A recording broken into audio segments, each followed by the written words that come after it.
أعوذ بالله من الشيطان الرجيم. بسم الله الرحمن الرحيم. إن الحمد لله تعالى نحمده ونستعينه ونستغفره ونعوذ بالله تعالى من شرور أنفسنا ومن سيئات أعمالنا. من يهده الله فلا مضل له ومن يضلل فلا هادي له، وأشهد أن لا إله إلا الله وحده لا شريك له، وأشهد أن محمدا عبده ورسوله. رب اشرح لي صدري ويسر لي أمري واحلل عقدة من لساني يفقهوا قولي. اللهم إني أسألك البر والتقوى ومن العمل ما ترضى. اللهم إني أعوذ بك أن أشرك بك وأنا أعلم وأستغفرك لما لا أعلم. بارك والسلام عليكم ورحمة الله تعالى وبركاته. barkamu da saduwa wannan masallaci mai albarka Masjidul Mumtaz kina gurgu mai a garin Maiduguri.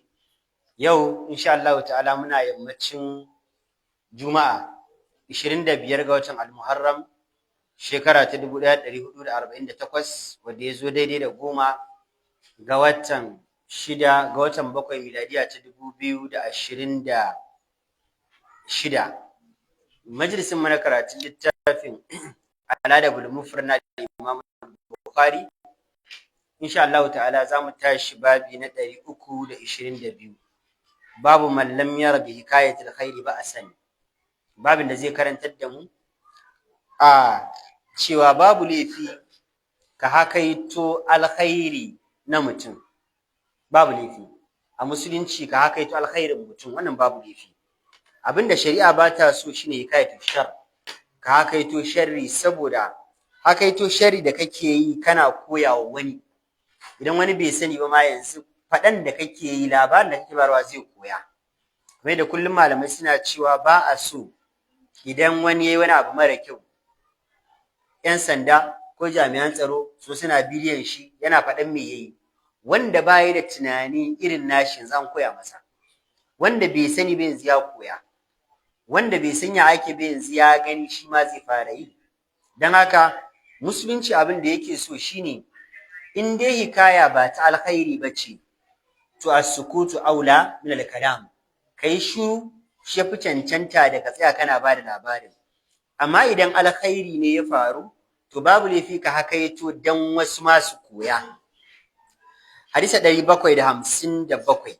حدثنا مسدد قال حدثنا حماد بن زيد عن عاصم بن بهدلة عن أبي وائل عن ابن مسعود قال صحابي manzon Allah sallallahu alaihi wasallam Abdullahi dan Mas'ud Allah kara masa yadda yake cewa lamma qassama Rasulullahi sallallahu alaihi wasallam ganaima Hunain bil Ji'rana, lokacin da manzon Allah sallallahu alaihi wasallam ya raba ganimar da aka samu yakin Hunain a wani waje da ake shi mishi al-Ji'rana, izdahamu alaihi, sahabbai sai suka zo suka taru akan manzon Allah sallallahu alaihi wasallam.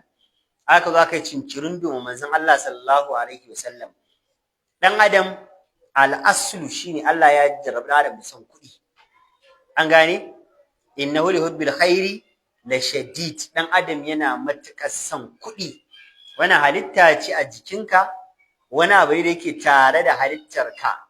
In ma ka ce kai baka son kuɗi, ka faɗa ne don ka more bakinka, amma tsarin halittarka ya saba haka. Kowa yana son kuɗi saboda da shi da adam yake biya wa rayuwarsa bukatarta. Da shi zaka ci, da shi zaka sha, da shi zaka biya ɗauki ɗari iyalinka, da shi zaka yi jinya ma kanka idan baka da lafiya. Duk wani abu da ya shafi ɗawainiyarka da kuɗin zaka yi. Da haka manzo Allah da ya gama raba wannan ganimar Hunain din, sahabbai suka taru a kansa. Fa qala Rasulullah, Annabi sallallahu alaihi wasallam sai ya ce, inna abdan min ibadillah. Manzo Allah anan sai ya kaito labarin alkhairi wani bawa cikin bayin Allah. Shine makasudin da ya sa Bukhari wannan babin, cewa yana halatta ayi hikayatul khair. Yana hakaito labarin alkhairi da wani aikata, ko labarin alkhairi ya faru da wani, dan saboda wani dauki darasi daga wannan labarin alkhairin. Shine ma kake gani yasa Qur'ani yake cike da bamu labarurruka na wasu alkhairi wasu kai a rayuwarsu, kuma yake cike da bamu labarin wasu sharri da wasu suka yi da kuma yadda sakamakon sharrin ya koma gare su.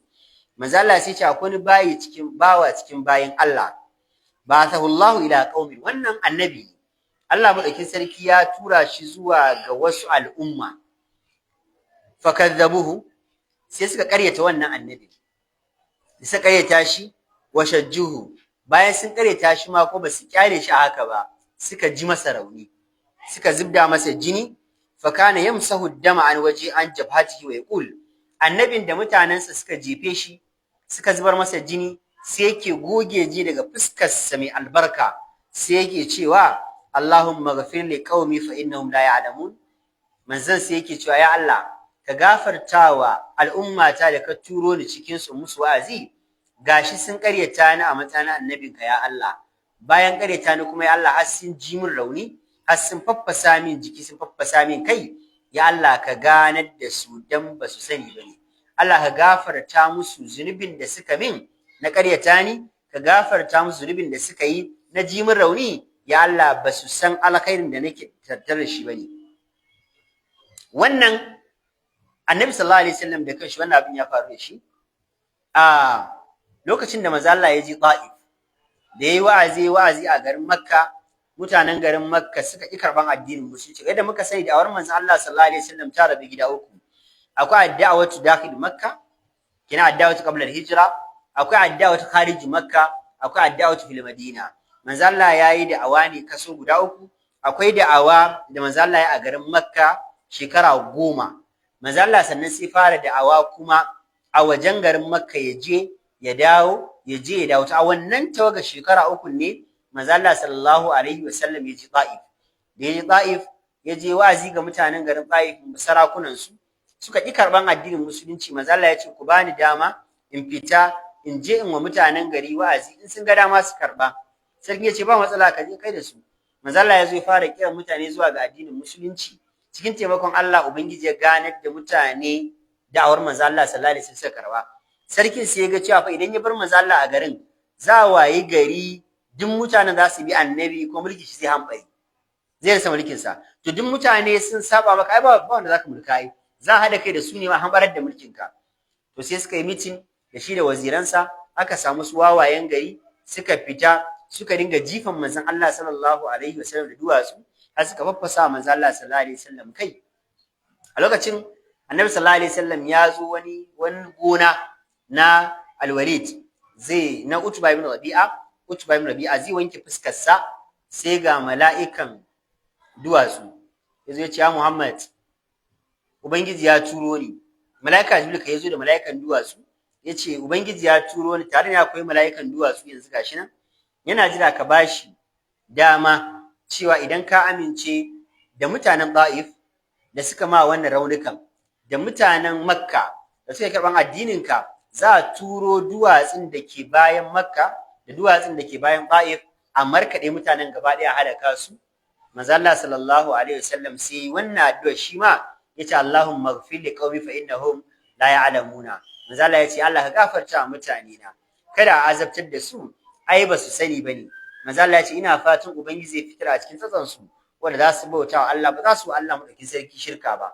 Da haka Annabi sallallahu alaihi wasallam shi ma wannan ta faru da shi, kuma yace ina fatan ubangiji a cikin tsatsan su zai fidda wanda za su bauta wa Allah, ba za su Allah tarayya. Kuma yanzu abin da yake faruwa ga Taif kenan. Tuka manzo Allah ya rasu ma Taif ya zangar musulunci. To Annabi sallallahu alaihi wasallam anan sai yake cewa Allahumma ighfir li qaumi fa innahum la ya'lamuna, shi ma ta annabin haka ya faɗa. Kala Abdullah ibn Mas'ud sai yace fa ka'anni anzu ila rasulillah, yace kamar yanzu haka ina ganin Annabi sallallahu alaihi wasallam. Abdullah ibn Mas'ud yake ba wasu Abi Wa'il labari, kamar yanzu gashi ina ganin manzo Allah sallallahu alaihi wasallam yahki rajul, manzo Allah yana hakaitu mana labari shi wancan annabin da aka faffasa masa kai, jini yana zuba amma yake wa mutanensa addu'a, yamsau an jabhatihi, manzo Allah yana goge jini daga goshinsa. Kina annabi yana goge fuskar sa, yana kwatanta mana yadda aka fasa wa annabin kai, jini ya dinga zuba daga kansa har ya jika masa goshinsa, yana shigan masa ido. Manzo Allah sai ya ce annabin sai yake haka, yana goge jinin da ya bata masa fuska. Dan Mas'ud ya ce kamar yanzu haka ina ganin annabi nima yana goge jini, yana goge fuskar sa da yake kwatanta da wannan abin ya faru da wancan annabin. Wannan yake nuna maka irin wahalar da annabawa suka sha. Annabta ba bane mai sauki. shi yasa zabi ne daga Allah. inna Allah Allahu yastafi min malaikati rusulan wa minan nas. Allah ya ce ubangiji ne yake zaba ya bada annabta a cikin mutane, hakan nan cikin manzanni ma ubangiji ne yake zaban wanda zai ba su annabta, ya ba su annabta. inna Allah yakhluqu ma yasha wa yaktar ma kana lahumul khiyara. Allah madaukin sarki ce ubangiji shike zaban, Allah shike halitta kuma shike zaban wanda zai ba wa annabta cikin halittunsa. Babu wani matsayi mafi tsada a tarihi dan adam da zai taka sama da annabi. Shi yasa Allah ya ce ulaika alladhina an'ama Allahu alaihim minan nabiyina was-siddiqina wash-shuhada'i was-salihina wa hasuna ulaika rafiqa dhalika al-fadlu min Allah wa kafa billahi alima. Allah ya ce wannan tawagar su ne wanda Allah ya ni'imta su. Daga cikin farko sai Allah ya ce minan nabiyina, cikin annabawa was-siddiqin da siddiqai wash-shuhada da shahidai was-salihin da mutanen kwarai. Sai Allah ya ce wa hasuna ulaika rafiqa. Madalla da wannan tawagar in ta zanto su ne abokanan zaman ka a gobe kiyama. Sai Allah ya ce to wannan ba wai zaɓin mutum bane. Sai Allah ya ce zalikal fadlu min Allah.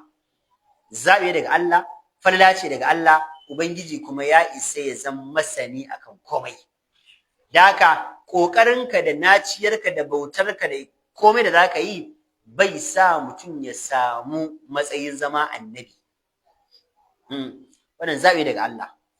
Allah ne ya ga dama ya zaɓi wannan ya zan annabi, wannan ya zan annabi, wannan ya zan annabi. A ƙaddarar Allah, Allah ya riga ya san wanda zai zan annabi. Shi yasa tun kan halitta ma ubangiji ya riga ya zaɓi annabawansa.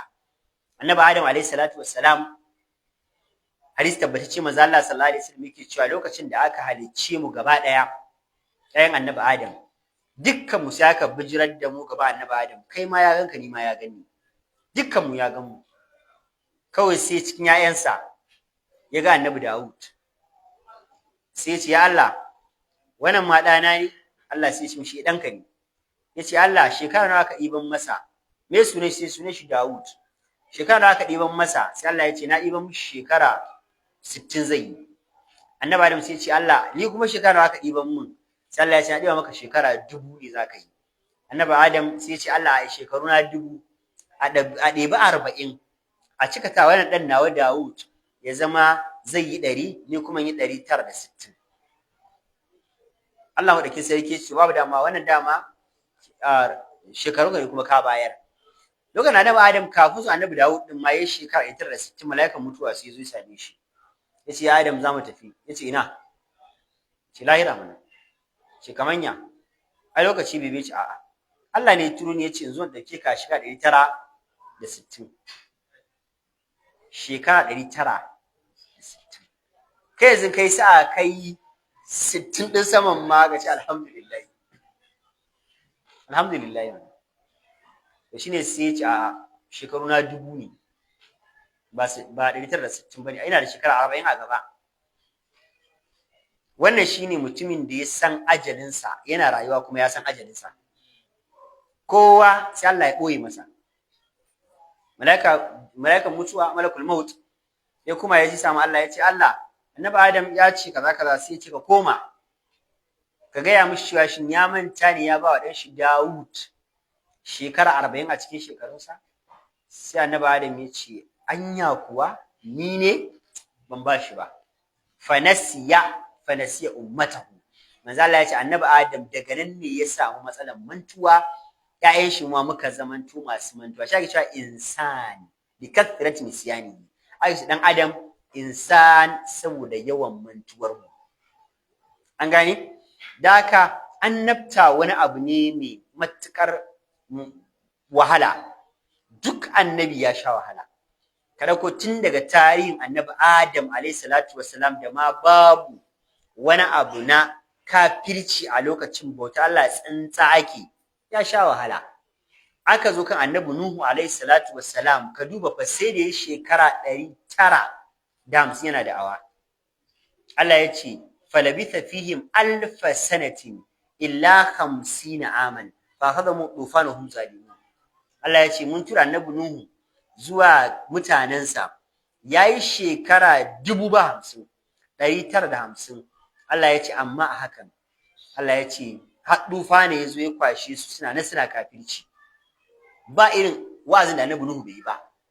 Qala rabbi inni da'awtu qaumi laylan wa nahara falam yazidhum du'ai illa firara wa inni kullama da'awtuhum litaghfira lahum ja'alu asabi'ahum fi adhanihim wastaghshaw thiyabahum wa asarru wastakbaru istikbara thumma inni da'awtuhum jihara thumma inni a'lantu lahum wa asrartu lahum israra. Yace ya Allah na kira mutane na a fili naga abin bai yi ba, kuma na ji a ɓoye Allah na kira su, amma babu abin da kiran ke ƙara musu masu dogewa kan kafirci. Idan ma suka ganni sai su ɗauki yatsun su sanya cikin kunnuwansu, su ɗauki mayafan su rufe kawunan su, wai kasu ji magana ta kasu gani. Da haka duk wani abu da ka sani annabi zai sha, annabi Nuhu shekarun da'awa kadai kira zuwa ga addinin Allah sai da shekara 950 banda shekarun rayuwarsa. Wannan fa shekarun da'awa kadai. Ka duba annabi Ibrahim alayhi salatu wassalam, baban shi ne ba musulmi ba, Azara. Wa idh qala Ibrahim li abihi Azara atattakhidhu asnaman aliha inni araka wa qumaka fi dalalin mubin. Allah ya ce ka tuna al'ummarka ya Muhammad sallallahu alaihi wasallam lokacin da annabi Ibrahim ya ce wa wanshi Azara, yanzu ya baba zaka riki gunki a matsayin abun bauta? Ina ganin ka da kai da mutanen gaba ɗaya kuna cikin batan ma mabayyaniya. Ka duba abin da ya faru cikin surati Maryam, ya abati lima ta'budu ma la yasma'u wa la yubsiru wa la yughni anka shay'a ya abati inni qad ja'a min ma lam ya'tika fattabi'ni ahdika siratan sawiya ya abati la ta'budu shaytan inna shaytana kana lirrahmani asiya ya abati kaza ya har su bire ce ya babana ya, amma da kashe ce min wajibni maliya. Yace ya Ibrahim, la arjumannak, wallahi idan baka yi maganar Allah nan ba wallahi zan jefe ka da duwatsu. Wajibni maliya, yace ka matsi ka kauce min daga gani, bana son ganin ka. Amma haka annabi Ibrahim ya sha wannan famar, yana fama da baban shi, yana fama da Namrus. Wani da suka fafata annabi Ibrahim ya zo same shi yake ce masa ubangiji ne turo ni. Namrus yace ni ma ya Allah ne. Yace wai Allahnka? Annabi Ibrahim sai yace rabbi alladhi yuhyi wa yumitu, qala ana uhyi wa umitu. Qala Ibrahim fa inna Allah ya'ti bish-shamsi min al-mashriqi fa'ti biha min al-maghrib fa buhita alladhi kafar wallahu la yahdi al-qawma as-salimin. Annabi Ibrahim da yazo samu Namrus yace masa Allah ne ya turo ni. Yace kai wai Allahnka?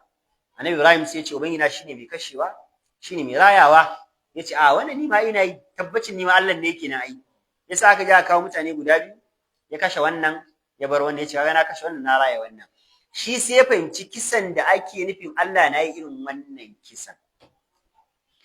Annabi Ibrahim dan karshi ta ja in ja da shi sai yace ubangiji na shine yake kawo rana daga gabas. Kai to tun da kai ma Allah ne, Allah ya kai mu gobe ka kawo ta daga yamma.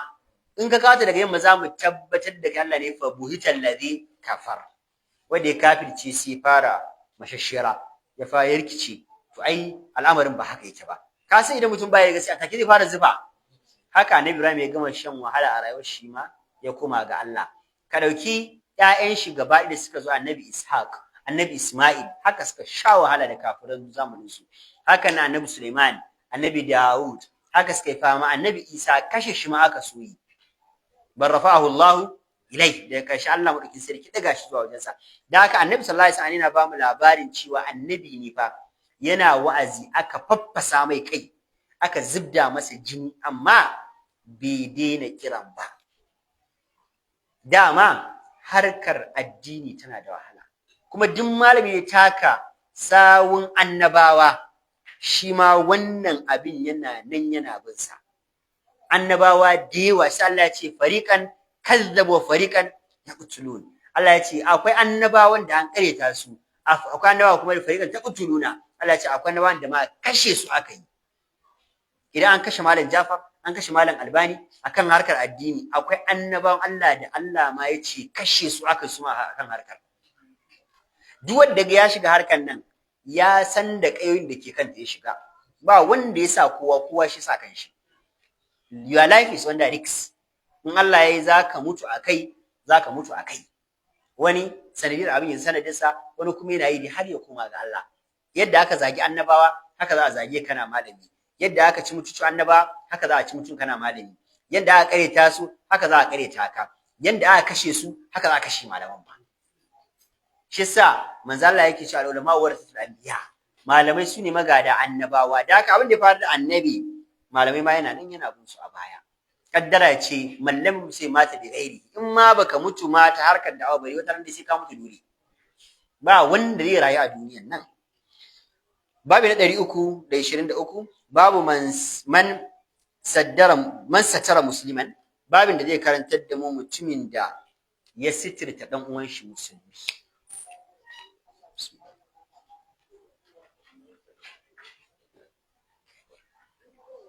Me yake nufi da sitira? Malamai suka ce sitira kala biyu ne, ko dai kaga al'aurar wani dan uwanka musulmi.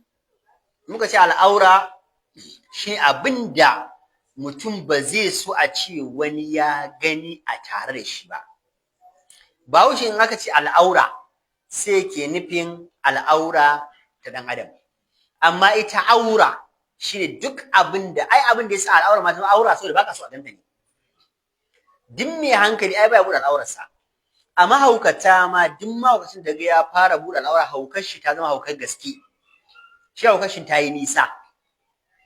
Don haka shi abin da baka so a gani to shi ake so al'aurarka, ko alkhairi ko sharri duk ana kiran shi da aura. Akwai auratu khair, al'aura ta alheri, akwai auratu shar, al'aura ta sharri. Misali al'aura ta alkhairi, Abdullahi ibn Amir tabi'i ne, lokacin da suka taɓa yin tafiya shi da abokan tafiya za su je yaƙi, dama ɗabi'ar a rayuwar shi shine baya bacci kwata-kwata, kwana yake na sallah.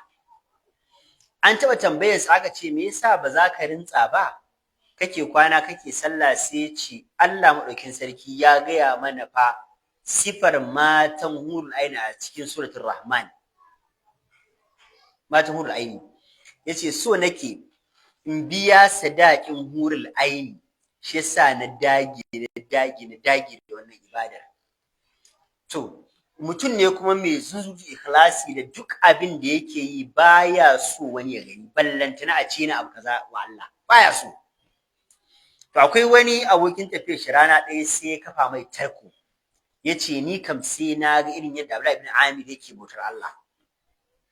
Ana tafiya da aka zo aka yada zango a daji, an kwanta, Abdullahi ibn Amir ya fakki mutane su yi bacci ya tashi zai fara sallah, shi ma kuma wani ya fake shi dan in yaje yana sallah ya bi shi ga yake sallah. Kana fako ana fakonka ko sai shine ba shi yake cewa san masa wani koshin wala ko in ababun so ne, mace na son wani kuma kana son ta, ko yana son wani wata na son shi, yar wahala ko dan wahala.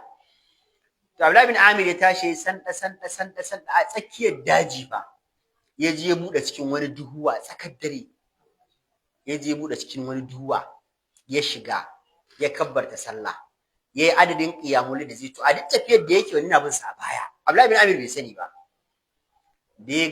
Yana cikin sallah, bayan ya gama sallah sai daga hannu ya ce ya Allah, na roƙe ka abu guda uku, ya Allah ka bani guda biyu, ya Allah ka hana ni guda ɗaya, ya Allah ina roƙonka ya ubangiji ka bani ɗayan nan shi ma mana ya Allah. Yayi fatiya, juya wanda zai kawai sai ga shi yana kallon sa. Babban abin da ya tayar masa hankali shine wani ya ganshi yana bautar Allah, kawai yana gudun wani ya ganshi nan amma bai sani kar ikhlasin shi ya lalace. Wani ya ga yana bautar Allah fa shi ne tashi hankalinsa kada ikhlasin shi ya lalace. Sai mutumin ya cikume shi, ya ce masa Abdullahi bin Amir, na ji ka yi addu'a, ka ce ka roƙi Allah abu guda uku, Allah ya baka guda biyu, ya hana ka guda ɗaya, me ka roƙi Allah? Sai ce wannan sirri ne tsakanina da Ubangiji na, bana so kowa ya sani. Ce to wallahi idan baka gaya mun ba zan je in gaya mutane na ganka kana sallah.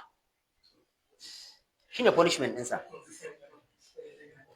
Idan baka faɗa min ba wallahi zan gaya mutane kana sallah.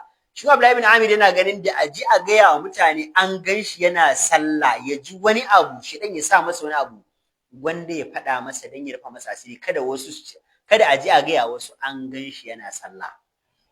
Ya ilahi, zamanin mu yanzu mutum ya ji aikin hajji yana video live, yana dawafi, yana video live, yana sa'ayi video live, yana safa da marwa, duk aikin hajjinsa yana kan live daga farko, daga yawmut tarwiya 8 ga wata 13 yana kan live. Kaga ina za ta sami ikhlasi anan? To shine sai ya ce masa na roki Allah madaukin sarki ya cire min san mace a rayuwata kwata-kwata. Yace a rayuwata da ka ganin nan wallahi da kai da mace kallo ɗaya nake muku. Ya salam, bana ganin wata wannan wai mace ce, wallahi mace ba ta gabana, da mace da namiji ɗaya ne a wajena, saboda Allah ya cire min mace a raina. Yace abu na biyu na roki Allah ya cire min duniyar nan a raina, Allah kuma ya cire min. Yace babu abin da na tsana a rayuwata irin wannan duniyar. Abu na uku she na roki Allah ya cire min bacci a rayuwata, ya zama daga nayi sallar isha zan fara qiyamul layl har asbahi 2-4 sallah zan ke yi. Wannan ne ubangiji bai bani ba. Wata ran in nazo ina zaman tahiya dan gengedi yana kwasa daga na farka, to shikenan wannan gengedin ma baya so,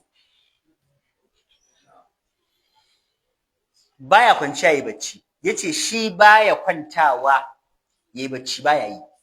Iya baccin da yake roƙon Allah ma ya raba shi shi dan baccin da idan wani lokaci yana dan zaune bacci ya dan gingiri dan so ya kwashe shi, iya wannan din ma yake roƙon Allah ya raba shi da shi dan ya dinga Allah bauta 247. Yace wannan ne ubangiji bai bani ba, ina ta roƙon Allah da ya bani. Yace za Abdullahi ibn Amir za ka kashe kanka ne? Ka gaya min wa yake bauta irin ta haka, hakan ma kare na? Yace so nake fan biya sadakin hurul aini. Allah fa ya ce aljanna tana da tsada, ala inna silatallahi ghaliya, ala silatallahi aljanna. Sadaki ina son biya kayan sirrin Allah ne ce aljanna. Yanzu dai ban san, yanzu kaga wannan ai sitira ce, al'aura abu ne da baya so a gani amma na me na alkhairi, baya so a gani amma na alkhairi. To akwai kuma abin da mutum yake yi na sharri kuma baya so a gani, baya so. Wani abu yake mara kyau baya so a gani, kai kuma sai Allah ya sa ka gani, karfa mishi asiri. Kar ka zo kana barbaɗe. Kana da daman ka faɗa wa wanda kake gani in ka faɗa mishi zai iya masa faɗa a babin ya gyara, ko idan kai ba zai yi ka mai nasiha ba, wane zai fi jin maganar wane, ka gaya wa wanan dan ya mai nasiha a nan yana halatta. In ba haka ba ka zo kana faɗin abin da mutum yayi. Manzo Allah sallallahu alaihi wasallam yake cewa duk mutumin da ya zama ɗabi'a shi tona wa bayin Allah asiri, manzo Allah ya ce ubangiji zai tona mishi asiri a tsakiyar gidansa koda ya rufe kofa guda 8 kafin ya shiga gida. Zan shiga gidana nufi kofa 1 2 3 na tsakiyar gidana kofa 8 ba, a tsakiyar gidan nawa manzo Allah ya ce ubangiji sai ya tona min asiri, Allah sai ya kunyata ni. Tsakaninka da bayin Allah karfa bakinka. In ba za ka yi musu nasiha ba, kada ka yada abin da wani bai sai ke ganin wani da shi. Hadisi 758 حدثنا بشر بن محمد قال أخبرنا عبد الله قال حدثنا إبراهيم بن نشيط عن كعب بن علقمة عن أبي الهيثم قال أبي الهيثم يقول جاء قوم إلى عقبة بن عامر واستوقم متى سوى صحابي من زعل عقبة بن عامر فقالوا سكت إن لنا جيران يشربون ويفعلون. سكت masa muna da wasu makwabta suna shaye-shayen giya, suna kaza sai suke ta lissafa mashi irin yadda makwabtan suke sabon Allah, bayan shan giya suna zina, suna caca, suna kaza. Afa narfa'uhum ila imam, shin mu kai karan su wajen shugaba dan a musu hukunci? Kala Uqba ibn Amir sai ce la, yace kada ku kai karan su wajen shugaba. Yanzu a matsayin su na makwabtan ku ku ne kuka san suna yi, shugaba bai sani ba. In yanzu ko kai karan su wajen shugaba, zai kira su cikin mutane ya hukunta su wadda ma ba su sani ba, sai kan kun tuna musu asiri ne. Yace naji manzon Allah yana cewa man ra'a min muslimin auratan fasataraha. Manzon Allah yace duk mutumin da ya ga wata al'aura, gidan wani abin da ba a so a gani, wani abin da ba a so a yayi, wani abin da mutum baya so ka san yana yi, manzon Allah yace fasataraha, kai kuma sai ka rufa masa asiri, ka lullube masa wannan abin, ka ɓoye, kana kaman ahya mau'udatan min qabliha. Ladan da Allah zai baka, manzo Allah ya ce kaman kai ne ka taho a daji, za ka yi wani tsugunnanka, sai ka hango wani baba ya zo da yassa, ya tona rami ya binne ta da rai, yana juyawa sai ka zo ka tona ramin ka ceto ta bata mutu ba. Ladan da Allah zai baka irin wannan ladan ne. Wannan zamanin kai akwai wahala. Akwai wanda fa idan ka bai isar da labari to bai ji bane, yana ji ya isar. Shi yasa manzo Allah ya ce kafa bil mar'i ithman an yuhaddisa bi kulli ma sami'a. Manzo Allah ya ce ya ishi mutum zunubi babba da a lahira kadai ko bai ji zunubi ba, wannan kadai Allah sai ya kona shi da shi. Manzo Allah ya ce shine mutum ya dinga bada labarin duk abin da ya ji labari. Idan kana bada labarin da abin da ka ji labari, number one malamai zaka zama cikakken makareci. Akwai lokacin da zaka ji labari yadda ka ji shi ashe ba haka faru ba, ka zo ka bada labari kuma ya tabbata wancan ƙarya ne, kai ma yanzu ne makareci ne. Duk wanda kaga an kawo labari an gaya ma ka isar da labarinsa, wallahi al'azim ba da suka isar da labarinsa ba. Da haka ana so ya zama ka dinga rufa wa ɗan uwanka asiri. Idan baka rufa masa asiri ba, to waye zai rufa masa? Allahn da ya halicce ku tare, Allahn da ya nuna maka laifin da yake, ai ba wai wayan ka nisa gani ba. Allah ya nuna maka to ubangijin akwai abin da yake so ya jarraba ka da shi, kai kuma ka fadi. Zai yi aljanna ubangiji yake so ya baka, ka gagara cin wannan jarabawar sai ka je ka bada labari. Idan ka bayar me yi barka? Yasa manzo Allah ya ce ka ja bakinka kai shiru. Babi na 324, babu qaulin rajuli, babu mutum ya ce halakan nas, mutum ya ce mutane duk sun halaka. Kasa ko da zai ce ai saboda shi yana ganin shi mutumin kirki ne, bawan Allah na kwarai ne, salihin bawa ne, sai ce ai mutane duk sun lalace, wallahi duniya ta lalace, mutane duk sun lalace. Manzo Allah ya ce idan ka faɗa ka to kai ka fi su halaka ma. Allah bai tara duk mutane su zama na kirki ba, Allah kuma bai tsara duk mutane su zama na banza ba. A fa zamanin da yafi kowane zamani albarka shine zamanin manzon Allah. A zamanin Annabi sallallahu alaihi wasallam an samu gamidiya ta yi zina, an jefe ta. An samu mazinaci, Annabi ya masa bulala. An samu da suka kaza himana na Aisha, Annabi ya musu bulala. An samu mashayi a zamanin Annabi sallallahu alaihi wasallam, Annabi ya masa duka. An samu kaza, duk wani laifi da kake gani galibi shirka ma an samu a zamanin Annabi. Akwai zaman da ya kashe albarka, amma wanda suka fi yawa su ne masu kirkin, haka ne? To kowane zamani da ka sani akwai na kirki, akwai da ba na kirki ba. Kuma ko ina ka je ka, ko a ƙasar arna gaba ɗaya sai ka samu akwai arnan da ya fi sauran arnan kirki. In ka ga musulmai suna wani abu mara kyau, kada ka musu cikin gora ka ce dukkan su ɗan iska ne, kai ne mafi zama ɗan iska. In ka ce sun halaka, Annabi ce kai ka fi su halaka. An gane? Hadisi 759, haddathana Isma'il قال حدثني مالك عن سهيل بن أبي صالح عن أبيه عن أبي هريرة أن رسول الله قال النبي yake cewa idza samita ar-rajul yaqul halaka an-nas, mazala yace idan kaji mutum yana cewa mutane gaba ɗaya sun halaka, huwa ahlakuhum, mazala yace shi ya ma fi su halaka. A wata riwaya mazala yace huwa ahlakahum, shi halakar da su. In ba shi ba ya halakar da su, shi halakar da su. Me yake nufi? Shine idan mutum kaga yana faɗin wannan, to mutum ne wanda yana ganin shi mutumin kirki ne, ni mutumin kirki ne, su wani da ƴan iska ne, shi yasa annabi ya ce shi ya fi su halaka.